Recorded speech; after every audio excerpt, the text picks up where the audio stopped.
You are getting ready to listen to the voice of Dr. Rhadi Ferguson, 2004 Olympian, four-time national judo champion, Brazilian jiu-jitsu black belt, author, speaker, and coach. Hey, what's going on, and welcome to another edition of Coffee with Rhadi. I want to talk to you about something that's very important today, about something that I had to work on and deal with in the transition phase from becoming a world-class and professional athlete to retiring and then becoming who I am today. If you had never looked at any of the data, you know that a lot of professional athletes, Olympians, people who play in the NFL, professional basketball players, volleyball players, etc., even college athletes have a tough time transitioning from their sport into what we call the general population or into their professional lives. More often than not, how we identify ourselves as I used to be.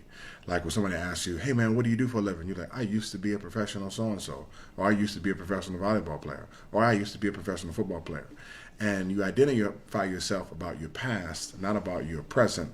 And more often than not, we don't speak over our lives and our future. I want to talk to you today about the difficulties of that and the importance of creating the change in your mind of who you are currently and making that positive and not a negative based upon who you used to be. So many of us, like myself, I look back on my former years and my younger years and I think of vitality, I think of youth, I think of the ability to move, I think of how I used to look, I think of how I used to be, and I think of the things that I used to do. And I compare those things to what I can do now. And in my maturity, I look on the things that I can do now with, I would use a sixth grade word and say with a little bit more happiness. Why? Because I'm wiser now.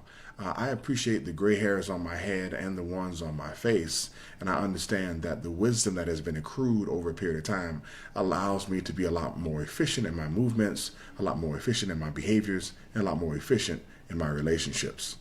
When I was younger, I moved like a bull through a china shop. I mean, I got through the china shop, but unfortunately the china shop and everything that it was in it and all the contents was destroyed. Those things happen, and many athletes look at people and things in the wake of their lives, and they look back and they see that the way that they did things was a lot different. When you look at yourself and your body and you see that you've changed, understand that not only have you changed physically, but also that you've changed mentally. And that particular thing is a positive. If you look at the Bible, you understand that the Bible has a phrase in it that says, I was young and now I am old, which means that what you were before, you're not going to be now. And every day you're growing, and every day you're getting older. And every day that you get older, you're getting closer to dying. So I always joke with my kids, and my kids ask me, how you doing? I said, I'm dying. And but I'm also living. But the fact of the matter is that you are dying. But in your dying, you don't have to start projecting death over your life. You can project life over your life. So how do we do that? Well, we do that by what we speak and what we say. So everybody who retires or who finishes sport gets caught in this space of, I don't know what I'm going to do. I don't know what I should do. I'm not good at anything except for what I've done. I spent the bulk of my life doing this particular thing, and now I cannot do this anymore.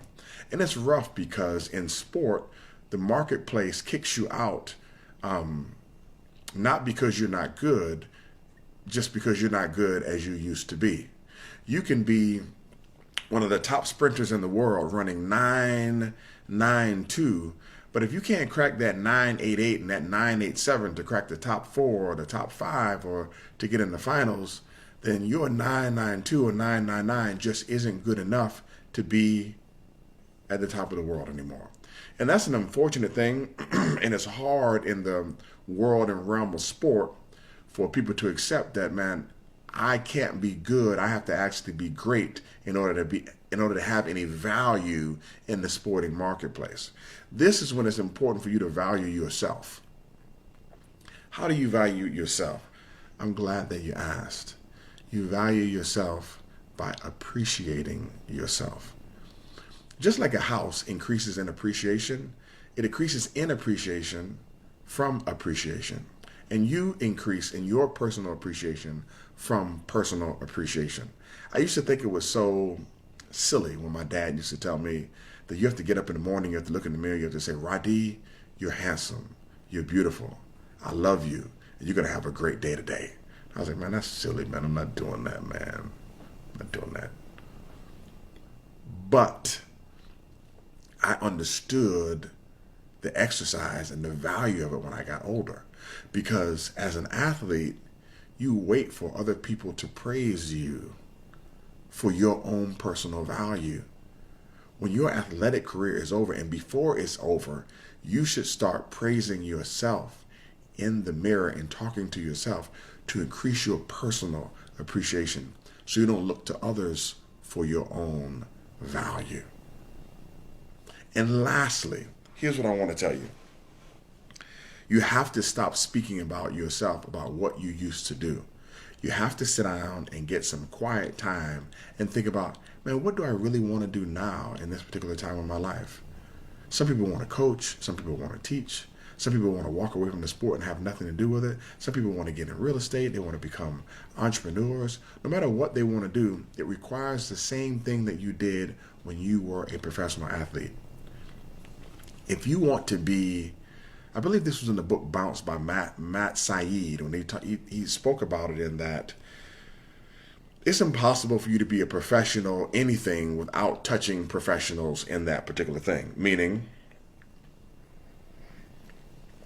if you want to be an Olympian, it's impossible to be an Olympian without touching Olympians. Meaning, those people who became Olympians were either coached by Olympians, met Olympians at tournaments, talked to Olympians, went to tournaments where other Olympians were at, went to camps where they had other Olympians, had Olympians mentor them for, like, it's impossible. If you want to be a doctor, you got to hang around other doctors. You got to go to doctors' offices, and you got to meet with doctors and have doctor mentors. And if you want to be a PhD, you have to hang around PhDs. You'll go to college. Some of your professors will be PhDs. You'll go to the office. You'll meet more PhDs. If you want to do a master's program, you'll be around PhDs all the time. And then you'll be around people who want to be PhDs. And the more PhDs you're around, the more likelihood it is for you to become a PhD. It's like that for everything. No matter what it is that you want to do. Let's just say tomorrow you say, you know what, I want to be a plumber. It's impossible for you to be a plumber without hanging around more plumbers, just by default. And the more plumbers you hang around and the more time you spend around plumbers, the more you will be in the plumbing profession. That's just what it is. So when you sit down and you think about what it is that you want to do, immediately do the same thing that you did in sport. In sport, when you wanted to be a world-class X, Y, or Z, what you did is you found the professionals in the space that can help you get there in terms of strength and conditioning. You found the professionals who can help you get there in terms of what? Technical prowess. You found the people who can help you get there in terms of what? Psychological development. You had a sports psych coach. Everybody who was at the top level in that particular field or space that can help you become what you were trying to become, you made a way to contact or get in touch with those people. It's the same thing. No matter what you want to do, start finding the people who do that particular thing. Put yourself in that space and place. And don't ask me, oh man, I don't know how to be. No, foolishness.